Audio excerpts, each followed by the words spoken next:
소돔과 고모라가 멸망하는 것을 아브라함이 다 봤어요. 하나님 앞에 목숨을 걸고 영혼을 걸고, 하나님, 의인 50명만 있어도 저 성을 멸하시겠습니까? 내가 멸하지 않겠다. 아니 50에서 5명이 가만 45명만 있어도 그 45명을 외면하시고 저 성을 멸망시키겠습니까? 하나님께서 아니다, 내가 멸망시키지 않겠다. 그렇게 40명, 30명, 하나님 제게 분노하지 마시고, 하나님 제가 한 번만 더 그렇게 소돔을 살리기 위하여 밤새도록 하나님 앞에 매달렸습니다. 하나님, 소돔을 살려주십시오. 소돔의 죄악이 온 하늘에 가득 닿았지만 그래도 저 영혼들을 불쌍히 여기셔서 소돔에 대한 심판을 지연시켜 주시고 그 영혼들을 구원해 달라는 그 간절한 아브라함의 중보에도 불구하고 소돔은 더 이상 하나님이 견딜 수가 없으셨습니다. 아니, 더 정확하게 얘기하면 이 세상이 소돔을 견딜 수가 없었습니다. 자신의 쾌락을 위하여 타인의 삶이 얼마만큼 고통스럽고 짓밟히는지에 대해서 무공감한 정도가 아니라 전혀 무의미한 채 여긴 채 오직 자신의 이익을 넘어 자신의 쾌락 때문에 타인을 짓누르고 이용하고 짓밟는 이러한 인간들은 그들의 자신만 멸할 뿐만 아니라 인간의 자리를 떠난, 사람이 마땅히 있어야 될 사람의 자리를 떠난 그 사람은 본인의 삶뿐만 아니라 본인이 접하는 사람들과 주변의 삶을 망가뜨리게 되었습니다. 여러분, 제자리를 떠난 모든 것은 본인도 망가지지만 본인의 가족과 본인이 접하는 모든 상황이 함께 망가집니다. 잘못된 나사를 다른 곳에 끼우면 그 나사뿐만 아니라 그 볼트까지 다 망가지듯이 아비가 아비의 자리를, 가장이 가장의 자리를, 어미가 어미의 자리를, 자녀가 자녀의 자리를, 스승이 스승의 자리를, 학생이 학생의 자리를, 목사가 목사의 자리를, 교회가 교회의 자리를 벗어났을 때, 그것은 벗어나는 순간 그 제자리를 벗어나는 문제는 본인만의 문제가 아니라 본인이 접하는 모든 것과의 문제가 되게 됩니다. 그러므로 소돔에 거하는 그 사람들을 살려달라고 하는 아브라함의 그 기도는 진심이었고, 하나님은 그 아브라함의 마음을 진심으로 받았지만 이 소돔의 죄악을 넘어 위험성을 확인한 이상 하나님은 소돔을 더 이상 허용하실 수가 없었습니다. 그렇게 밤이 새도록, 새벽이 오도록 그렇게 중보하고 소돔이 어떻게 되느냐 하고 소돔을 바라보는 그 먼 발치에서 아브라함이 봤을 때 소돔 쪽에서 나는 수많은 연기와 그 수많은 재난의 흔적들은 아브라함으로 하여금 절망에 빠지게 되었습니다. 아브라함은 이제 이 가나안 땅에 만정이 다 떨어졌습니다. 정확하게 얘기하면 이 가나안의 이 죄악의 문화에 대해서 하나님 앞에, 아니 자기 사실 삶의 만정이 다 떨어졌습니다. 그래서 가나안 땅을 떠나기를 결심하였습니다. 가나안을 떠나 저 블레셋의 땅 그랄 땅으로 이 아브라함은 자신의 거처를 옮겼습니다. 오늘 1절 같이 읽겠습니다. 아브라함이 거기서 네게브 땅으로 옮겨가 가데스와 술 사이 그랄에 거류하며. 그런데 이번에도 옮겨야 될지 하나님께 묻지 않았어요. 이 약속의 땅에 온 것도 하나님 말씀 때문에 명령의 땅에 왔는데 20여 년 전에 기근이 들어서 먹고 살 게 없어서 하나님이 주신 소명의 땅을 떠난 것처럼 이제는 이 가나안의 만정이 떨어져서 자기 스스로 가나안 땅을 또 떠났어요. 하나님께 묻지 않은 채. 그리고 어디로 갔는가 하면 블레셋 땅으로 갔어요.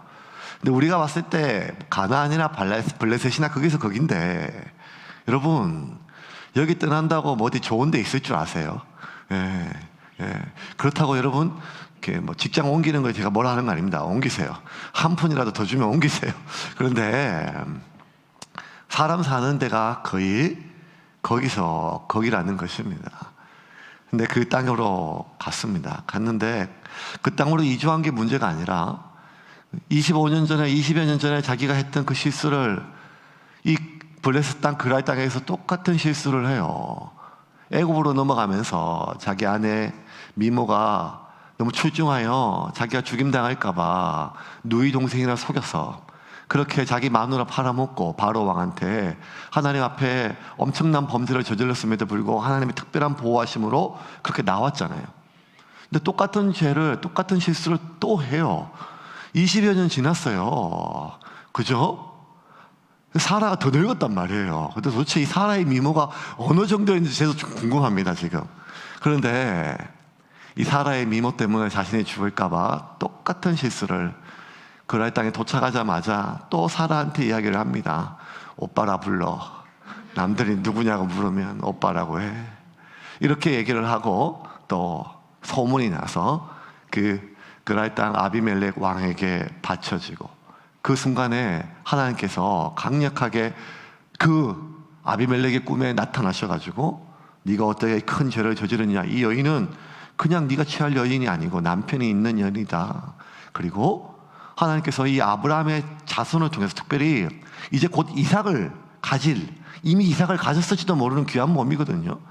근데 이 아비멜렉이 범하게 되면 하나님의 모든 계획이 다 틀어져서 하나님이 아비멜렉에게 음히 경고하시고 아비멜렉이 깜짝 놀라서 이 사라를 내어주고 그리고 많은 가축과 또 은천계라고 하는 거금을 이 사라와 아브라함에게 넘겨주고 또 아브라함은 이 아비멜렉 가문에게 축복 기도해서 하나님의 진노로 말미암아 아비멜렉 가문의 모든 여자들의 태의 문이 닫혔던 문이 아브라함의 기도로 열리고 이렇게 해피엔딩으로 끝나가는 것처럼 보입니다. 우리 2절 말씀 같이 한번 읽겠습니다.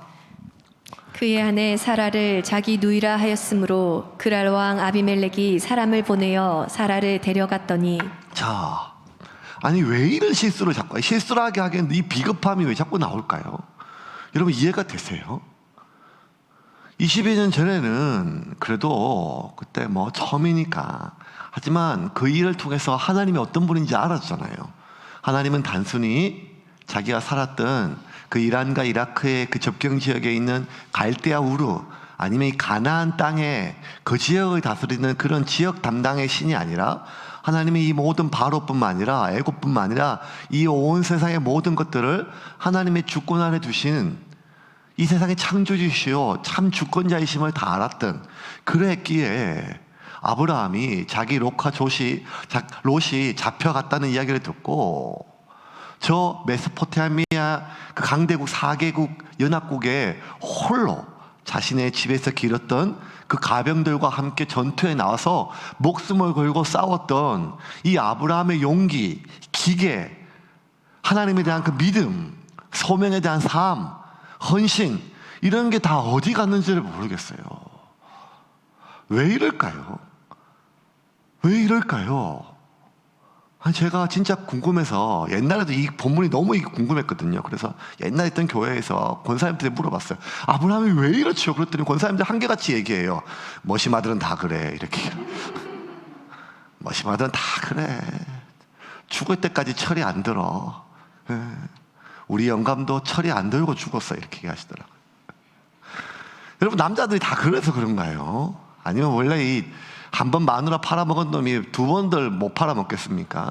그래서 그럴까요? 아브라함은 원래 이런 놈이었을까요? 잠시 잠깐 안 그런 것처럼 괜찮은 남편인 것처럼 흉내냈을 뿐일까요?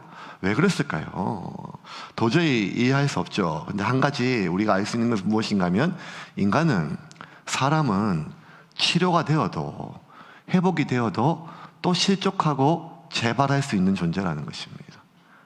그의 마음이, 그의 생각이, 그의 의지가, 그의 신념이, 심지어 그의 신앙조차도 사람은 회복됩니다. 하나님의 은혜로, 말씀으로, 성령의 능력으로, 많은 주변의 사람의 도움으로, 특별히 헌신적인 가족의 희생으로 도움이 됩니다. 치료가 돼요.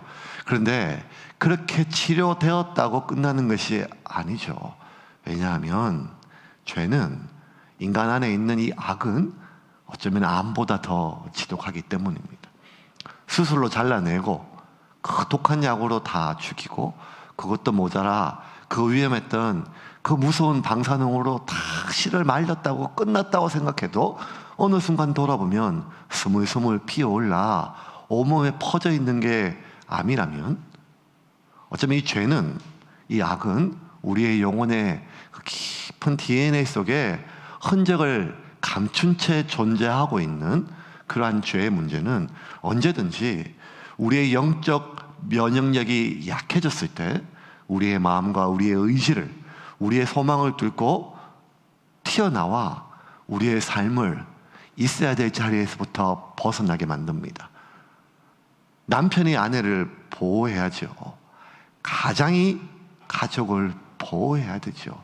그런데 자기가 보호받기 위하여 가족을 팔아먹는 이러한 자리를 벗어난 사람의 모습들이 어쩌면 우리 주변에 비일비재하지 않겠습니까? 아브라함 역시 그러하였습니다. 그런데 이렇게 실족했던 이유, 좀 뒤에 살펴보면 이 아브라함이 또 이번에 왜 이렇게 했느냐, 또 뭐 남대로 또 그럴 만한, 이해할 만한 이유가 또 있어요. 그런데 여러분, 사람이 실족하고 재발하는 이유는 다 상황에 따라 그때 시기에 따라 다 달라요. 근데 신기한 것은 실족하고 재발한 자리는 늘 똑같다는 말이에요. 어느 자리로 떨어지는가 하면 비겁하고 비굴한 자리로 떨어져요. 소명자의 삶에서 생존자의 삶으로 떨어지고, 하나님에 있는 그러한 사명자의 삶에서 비겁한 삶으로, 어쩌면 비루한 삶으로 그렇게 떨어지는 것이, 비참한 삶으로 떨어진 그 삶의 자리는 똑같다는 것입니다. 왜 이렇게 아브라함이 또 소명자에서 생존자로, 그리고 그 사명자에서 용감한 사람에서 비겁하고 비루한 삶의 주인공으로 떨어졌을까요?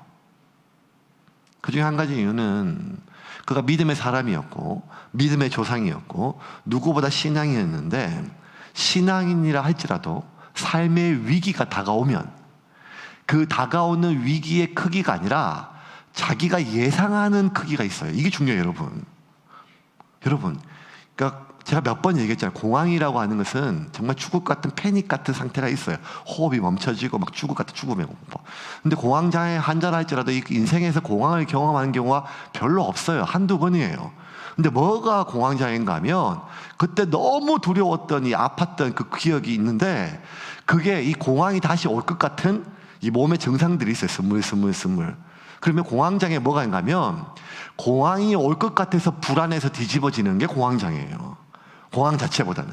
그래서 정확하게 공황장애 우리가 좀 쉽게 이해하기 위하면 그 명칭을 공황 예기 불안장애예요. 예기 불안장애.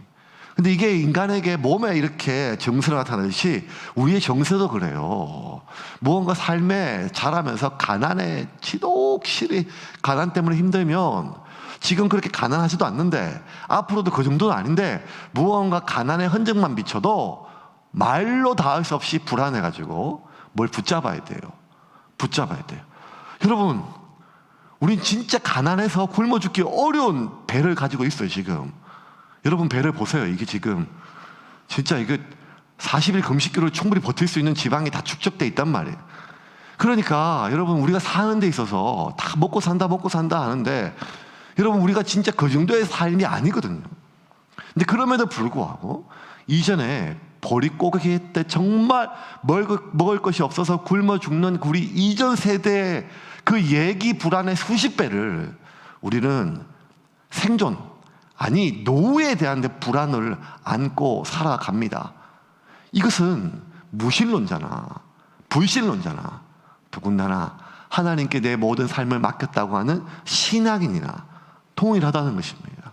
오늘날 얼마나 많은 그리스도인들이 이 시간 예배에 나와서 먼저 그의 나라와 그의 의를, 다시 오실 예수님의 재림을 위하여 우리가 기도하기보다 언제 끝날지 모르는 나의 미래의 비참한 노후에 대한 불안으로 인하여 준비하고 살아가고 있습니까?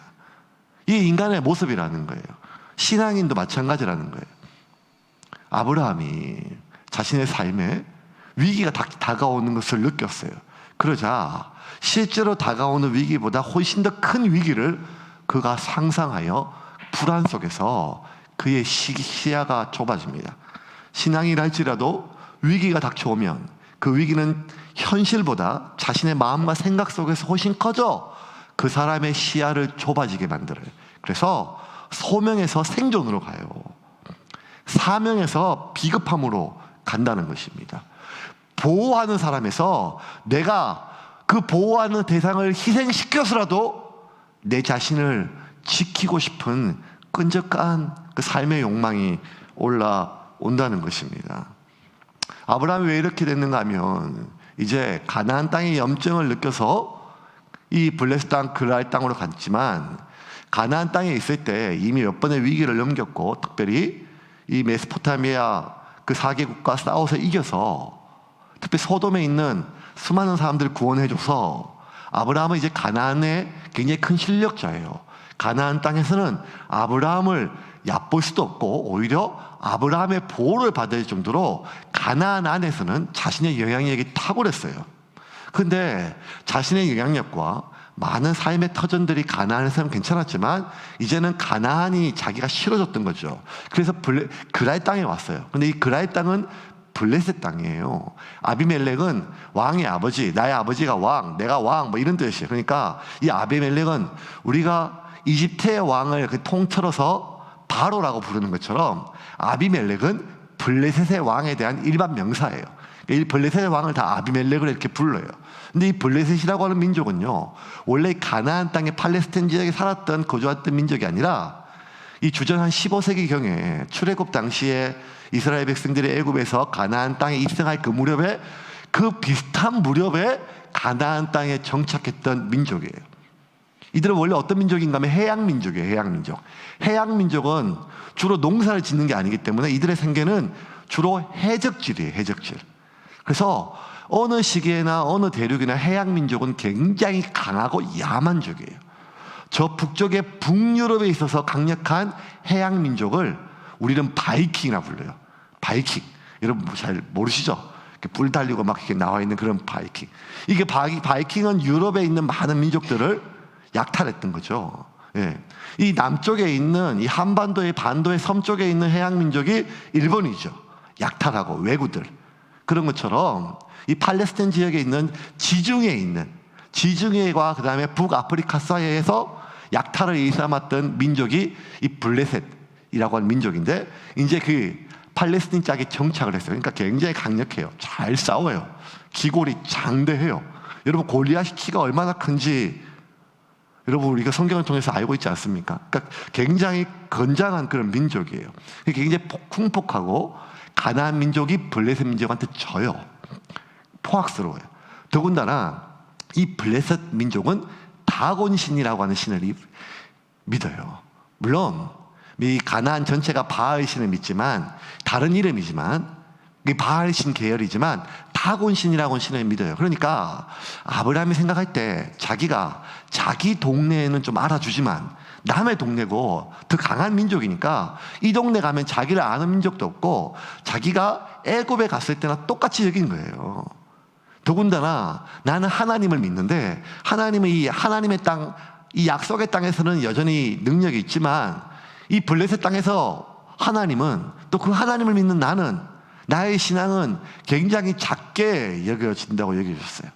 이게 아브라함이 이 그랄 땅으로 넘어가면서 그가 마음에 가졌던 일종의 생존 모드였습니다. 11절 같이 읽겠습니다. 11절입니다. 아브라함이 이르되 이곳에서는 하나님을 두려워함이 없으니 내 아내로 말미암아 사람들이 나를 죽일까 생각하였으며 아비멜렉 왕이 하나님께 꿈을 꾸고 기가 차가지고 아브라함 불렀어. 너 나한테 왜 이랬냐? 나 죽을 뻔했다. 큰일 날 뻔했다. 내가 너한테 함부로 대한 게 뭐냐? 그랬더니만 왜 나를 속였냐 하니까 아브라함이 한 말이 이거예요. 이곳에는 하나님을 두려워함이 없으니 내 아내로 말미암아 사람들이 나를 죽일까 생각하였으며. 여러분 이해가 돼요. 이해가 돼요. 네. 목사가 뭐 교회 안에 있을 때는 목사죠. 저도 시골에 가면 저희 형님 집에 가면 지금도 제 손톱을 검사하시는 저게 형님이 이제 50인데 아직도 제 손톱을 검사하신다니까요. 이리 와봐. 이렇게. 그러니까 이렇게 슬슬 설교도 하고 말도 하고 예배드림도 잘하는데 지금도 한 번씩 시골 가면 제사를 지내니까 농담 삼아 형님이 한마디 하세요. 네가 한번 설교 한번 해봐라 이렇게. 얼마나 좋은 기회예요, 그죠? 가족들이 복음을 전할 수 있는데. 근데 말문이 막 버벅 이렇게 밟혀요. 저보다 20살 많은 누나부터 예수 믿는 가정이 아니니까. 그게 하나님께서 우리를 창조하셨습니다만 막 뒤에서 막 자기들끼리 웃어요. 야, 막내가 뭐라 한다, 뭐 얘기한다, 막 이렇게. 그러니까 여러분, 똥개도 자기 동네에서는 알아주듯이 자기 영역이라는 게 있지 않습니까? 자기 회사, 뭐 군대라, 장군이라 할지라도 군대에서 그렇죠. 근데 그 영역을 벗어나면, 나를 인정해 주지 않으면, 그 말은 곧 나의 말이 수용되거나 거부된다면 굉장히 위축되는 것, 사람의 마음 아니겠어요? 그 아브라함이 그렇게 생각했어요. 하나님의 땅에 하나님을 두려워하는 사람들에게, 아니 하나님이 어떤 능력이 있는지를 봤던 사람들 앞에서는 내가 괜찮은데 전혀 하나님을 알지도 못하고 무시하는 민족 앞에서 나는 아무것도 아니라고 하는 이 생각이 아브라함을 사로잡자 아브라함은 다시 생존 모드로 바뀌었습니다. 그리고 가나안보다 훨씬 더 흉폭한 블레셋 민족 앞에 자기는 굉장히 작고 초라해졌습니다. 이게 아브라함이 자기를 봤던 시각이에요. 여러분, 시야가 좁아졌는데 어떤 시야가 좁아졌는가 하면 하나님에 대한 시야가 좁아졌어요. 하나님은 가나안 땅, 하나님은 교회에서, 하나님은 종교적 영역, 하나님은 죽은 내세, 죽을 때나 장례 치를 때나 급할 때나 뭐 하나님은 내 마음의 평안, 하지만 장사는 장사, 사업은 사업, 승진은 승진, 삶의 이 문제는, 대학은 대학, 내 자식은 자식, 뭐 삶의 영역은 다 다르다는 거예요. 그 영역에는 이건 변호사한테, 이건 사장한테, 이거는 돈 많은 전주한테 계약자가 삶을 지고 있는 것이지, 하나님에 대한 시야가 다시 좁아졌어요.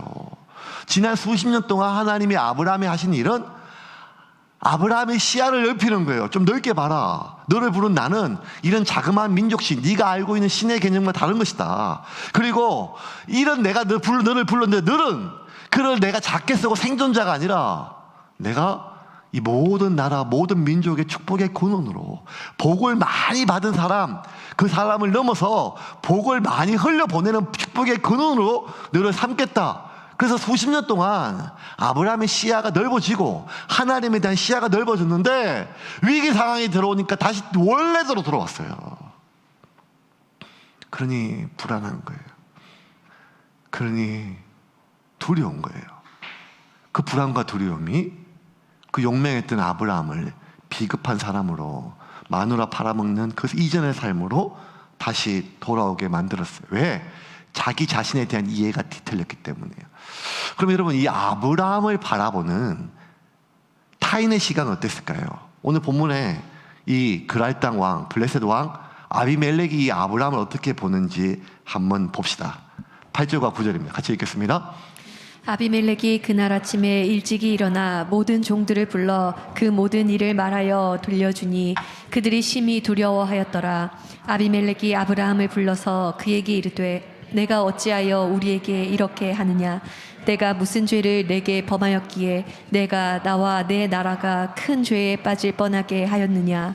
내가 합당하지 아니한 일을 내게 행하였도다 하고. 화가 많이 났어요. 자기가 이렇게 은혜를 베풀었는데 화가 많이 났고, 이 아비멜렉이 봤을 때 아브라함은 어떤 존재인가 하면 그냥 뭐 존재가 없죠. 자기 땅에 들어온 뜨내기예요.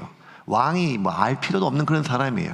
굳이 알 필요가 있는 것은 그의 누이라고 했던 사람이 이쁘다는 그 이유, 그러니까 그 사라 아니면 아브라함은 그냥 뭐 소멸되거나 아무것도 존재감이 없는 먼지와 같은 그런 존재죠.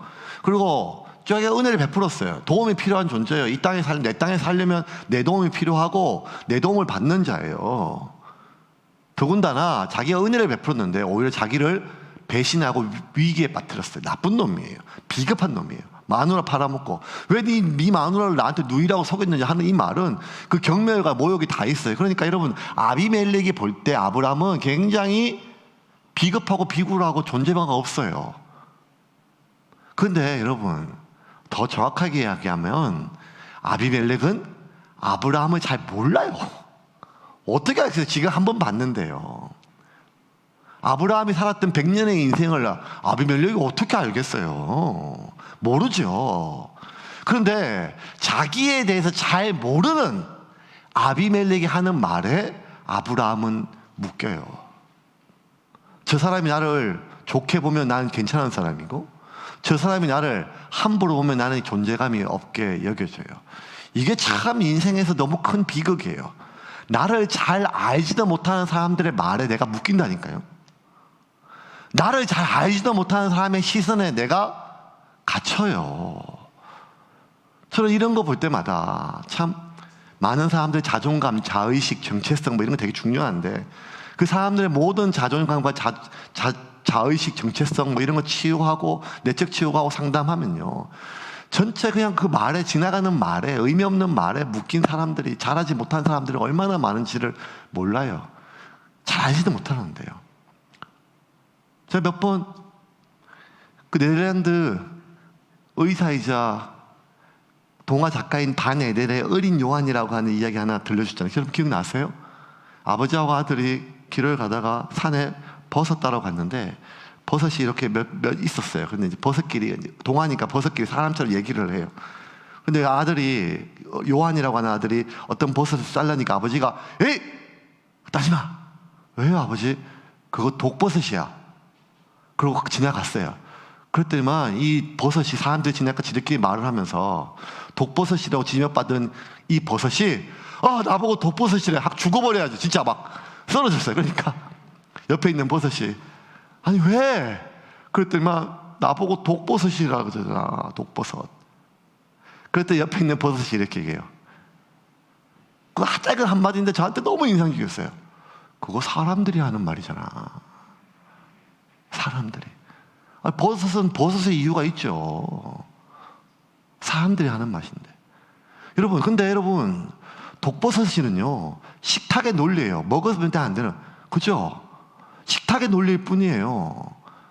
아주 막 수십만 원, 수백만 원 난을 보면서 그 난의 식용 성분을 분석하는 사람이 어디 있어요?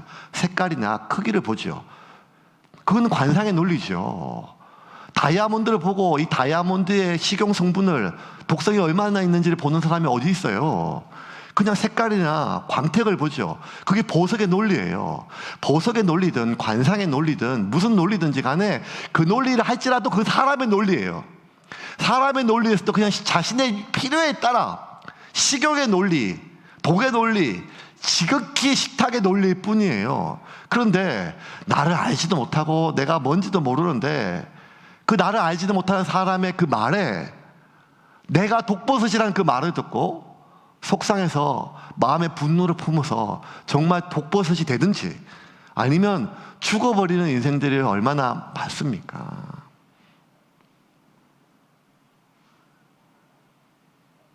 이것은 지나가는 사람이 독버섯이라고 그렇게 얘기했기 때문에, 쏘아 붙였기 때문에, 나를 규정했기 때문에 그럴 수도 있지만, 버섯임에도 불구하고 버섯 자기의 이유가 없었기 때문에 남의 이야기를 받는 거죠. 하찮은 오뚜기를 할지라도 아무리 넘겨뜨려도 그 자그마한 몇백 그램의 무게가 그를 오뚜기 다시 세우잖아요. 그런 것처럼 버섯 자기의 이유가 없었기 때문이죠. 그 자기의 이유, 줄임말이 자유라고 하지 않습니까? 우리가 나의 정체성이, 나의 자존감이 무너지는 것은 그가 나를 그렇게 대했기 때문이 아니라, 그가 나를 그렇게 봤기 때문이 아니라, 그가 나에게 이렇게 말하고 나를 규정했기 때문에 내가 무너진 게 아니라, 내가 나름의 자기의 이유가 없었기에 무너져서 못 일어난 거예요. 흔들려서 못 일어났을 뿐이라는 것입니다. 자기의 이유가 없는 사람은 남들이 자기가 규정짓는 그 이유를 가져옵니다. 자기 마음을 다 채웁니다. 그 시선과 그 말들을. 그러므로 자기의 이유, 나를 알지도 못하는 사람들이 하는 그 말에, 그 시선에, 그 눈빛에 내 자신을 맡기지 말고 자기가 살아야 될 자기의 이유가 있는 그 자유로운 인간이죠. 타인의 말에, 그 상황에. 그런데 아브라함은 지금 그러지 못했습니다. 하나님이 수십 년 동안 아브라함을 불러서 너는 복의 권능이다. 내가 너를 통하여 모든 민족을 복을 주겠다. 너를 통하여 이 땅에 나의 나라, 하나님의 나라, 미시파트와 떼제트, 정말 하나님의 가치를 실현하는 하나님의 나라를 세우겠다라고 하는 아브라함이 살아가는 이유를 끊임없이 심어줬음에도 불구하고 아브라함은 자신의 이유를 버린 채 아비멜렉이 말하는, 세상이 말하는 그 이유를 자기 안에 가득 채웠을 때 불안과 두려움으로 비급한 자로 결국 몰락하였습니다. 그러면 이제 마지막, 하나님은 아브라함을 어떻게 보실까요? 야, 하나님이 실망이 대단한 것 같아요. 이게 지금 진짜 한번 인간 만들어 보려고 30년을 이렇게 애를 썼는데 이 바보 온달도 아니고 왜 자꾸 원래대로 돌아갈까요? 하나님은 이 아브라함을 어떻게 보실까요? 6절과 7절입니다. 같이 읽겠습니다. 하나님이 꿈에 또 그에게 이르시되 내가 온전한 마음으로 이렇게 한 줄을 나도 알았으므로 너를 막아 내게 범죄하지 아니하게 하였나니 여인에게 가까이 하지 못하게 함이 이 때문이니라. 이제 그 사람의 아내를 돌려보내라. 그는 선지자라. 그가 너를 위하여 기도하리니 내가 살려니와 내가 돌려보내지 아니하면 너와 내게 속한 자가 다 반드시 죽을 줄 알지니라. 하나님 뭔가 하면 그런 나의 선지자다 이렇게 얘기했어요. 처음으로 아브라함의 선지자라고 말씀하세요. 언제? 다시 자기 마누라를 팔아먹은 이 비겁한 아브라함을 뭔가 하면 그런 나의 선지자라고 얘기하세요. 개가 토한 것을 다시 삼키듯이 회개한 죄를 수백 번 다시 짓는 우리를 하나님이 왕같은 제사장으로 부르세요. 이 말을 들은 아비멜렉이 얼마나 기가 찼겠어요. 그놈 무슨 선지자예요. 지 마누라도 팔아먹고 지 앞날도 모르는데 무슨 세상의 앞날을 알겠어요 라고 하죠. 아비멜렉이 볼 때 얼마나 기가 차요. 세상이 볼 때 우리가 얼마나 기가 차요. 저 지 밥벌이도 못하고 지 앞가림도 못하는데 나보고 천국 가는 길을 알려준다고 하니까 얼마나 기가 차요. 네 앞가림이나 해라. 네가 네 10년 뒤는 네 가족이나 건사하고 무슨 나 천국 보내지 말고 네 인생이나 지옥에서 빠져나와라 하는 그 세상의 시각에서 봤을 때 우리의 말이 얼마나 기가 차요. 하나님도 동의가 되죠. 내가 봐도 진짜 아브라함 얘는 안 되겠다. 근데 하나님은 배신감을 느끼고 실망감을 넘어 정말 절망을 느낄 그 아브라함에게 이렇게 얘기하세요. 아브라함에 대해서 아비멜렉에게 아니다. 그는 나의 선지자다. 아브라함이 기도해줘야 너희 가문의 문제가 해결된다. 이게 아브라함에 대한 하나님의 견해예요. 하나님은 누구보다 우리를 아세요. 우리를 만들으셨으니까. 안고 스물 5장 6번을 다 아세요. 근데 하나님은 우리 두 가지 모습을 다 보신단 말이에요. 마누라 팔아먹지만 목숨 걸고 조카 롯을 구하는 전쟁터에 나서는 아브라함. 이 두 가지. 우리가 본토 친척 아비 집을 떠날 때 그 믿음의 행보를 가지고 용감하게 나갈 때도 하나님은 우리가 언젠가는 나의 가족을 팔아먹는 모습을 동시에 보시고 내가 살기 위하여 나의 소중한 것을 팔아먹는 그 순간에도 하나님의 명령에 의하여 가장 소중한 이삭을 하나님께 바치는 아브라함을 동시에 보신다는 거예요. 그 하나님이 내 삶에 훨씬 더 많은 어두우면, 내 삶에 훨씬 더 많은 비겁한 삶, 내 삶에 훨씬 더 비교도 안 될 만큼 내 삶을 덮고 있는 오점이 아니라 얼룩 그 자체인 비루하고 비참하고 비급한 나의 삶이 있음에도 불구하고 하나님은 나의 인생에 잠시 잠깐 드는 그 햇볕과 같은 삶, 그 삶을 보시고 나를 소명자로, 사명자로, 선지자로 보시고 우리를 부르시며 세상에 그렇게 소개를 하신다는 거예요.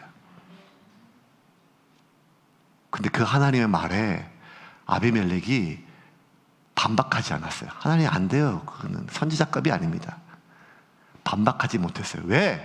아브라함의 상태 때문이 아니라 자기가 경험했던 아브라함의 인성 때문이 아니라 그렇게 말씀하시는 분이 하나님이기에 그는 자신의 문제를 아브라함에게 맡기고 기도를 요청합니다. 우리를 살려주십시오. 우리를 위해 기도해 주십시오. 이게 여러분 세상을 살아가는 여전히 소명자로 알지만 어느 순간 비겁하고 비루한 삶을 이어가는 우리의 모습이지만 그럼에도 불구하고 우리가 믿음으로 타인을 위하여 중보하며 살아갈 수 있는 이유인 것입니다. 결국 이 이야기의 끝이 어떻게 됐을까요? 17절 18절 아비멜렉이 아브라함의 기도를 부탁하고 아브라함은 이 아비멜렉의 기도를 위해 기도해주고 그 가문에 묶였던 태문이 열려 아이들이 태어나면서 해피엔딩으로 끝이 납니다. 17절 18절 같이 읽겠습니다. 아브라함이 하나님께 기도하매 하나님이 아비멜렉과 그의 아내와 여종을 치료하사 출산하게 하셨으니 여호와께서 이왕에 아브라함의 아내 사라의 일로 아비멜렉의 집의 모든 태를 닫으셨음이더라. 여러분, 우리가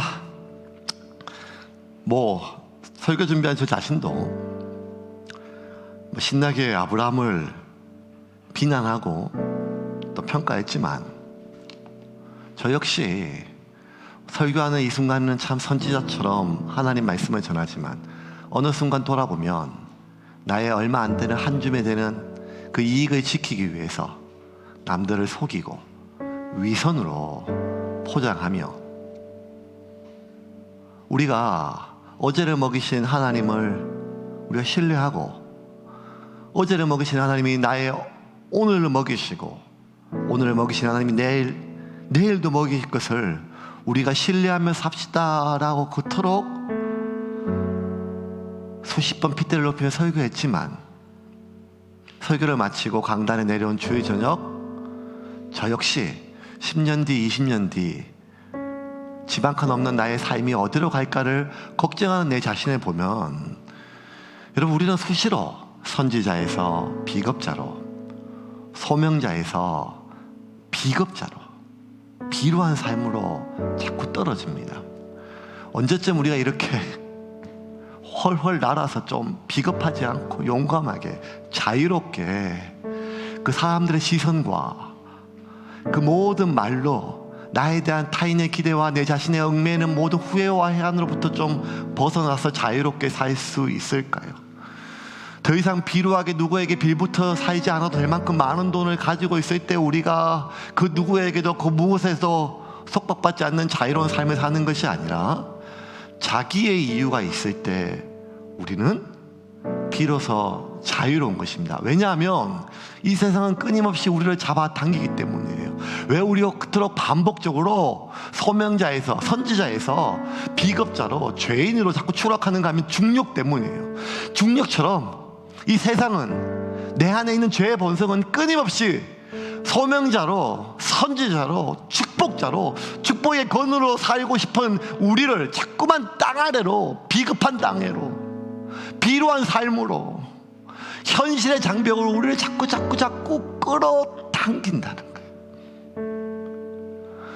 우리가 죽을 때까지 이 싸움은 끝이 안 날 건데 그럼에도 불구하고 우리가 나를 잘 알지도 못하면서 나를 규정하는 그 수많은 세상과 사람들의 시선과 평가로부터 그리고 내가 내 자신을 바라보는 나 자신의 그 깨어지고 일그러진 그 시각으로부터 자유로울 수 있을까? 언제쯤? 그것은 나에 대한 하나님의 견해를 발견할 때입니다. 나에 대한 세상의 견해가 바뀌었을 때가 아니라 나 자신에 대한 나 자신의 자의식이 바뀌었을 때가 아니라 나에 대한 하나님의 견해가 무엇인지를 확인하였을 때예요. 그래서 일그러지고 깨어진 나의 자의식을 회복하는 내적 치유 상담 이런 거 중요합니다.